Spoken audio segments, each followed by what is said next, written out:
શાળામાં બાળકો તમે કેમ બંધ કર્યા છે? શાળામાં બાળકો બંધ કરવાનું એક કારણ અમારે કે વર્ષોથી આ દાખલા આપવાના કોઈ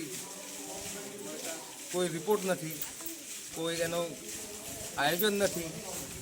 એ માટે દાખલા સુરોને ભણીને બધા ઘણી બધી ડિગ્રીઓ ભણી, પણ આગળ જતા બધા છોકરા ઘેર બેસી. શું નામ છે તમારું? એના માટે છોકરાને ઘેર રાખવાના શાળામાં. શું નામ છે તમારું? કામ શું નામ છે તમારું? નામ ડામોર નોનાભાઈ કલાભાઈ. શાળામાં શેની રજૂઆત કરી આપે? અમે શાળામાં જાતિના દાખલા નથી મળતા અમને, એના માટે અમે સાહેબશ્રીને જાણ કરવા માટે એક અરજી આપી છે. તો એના માટે આવ્યા છે, રજૂઆત કરવા માટે કે અમારે બાળકોને આગળ જતા દાખલા મળે, અને જો ના મળે તો અમે શાળામાં બાળકોને મોકલશું નહીં. આગળની આપની શું રણનીતિ છે વાલીઓની?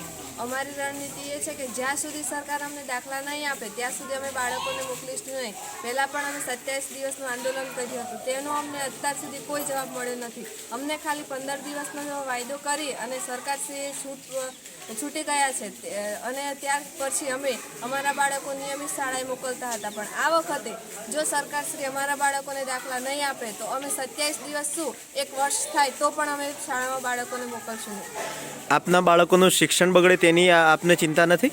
અમને ચિંતા છે, એટલા માટે તો અમે પહેલાં પણ આંદોલન કર્યું હતું અને ત્યાર પછી આ ફરીથી અમે રજૂઆત કરીએ છીએ. એવા તો ઘણા યુવાનો છે અમારા ગામમાં કે જેમને એમની જોડે બધી જ ડિગ્રી પડી છે, તેમ છતાં આ દાખલા ન મળતા હોવાથી એ લોકો બેકાર છે અને ઘરે ખેતમજૂરી કરે છે.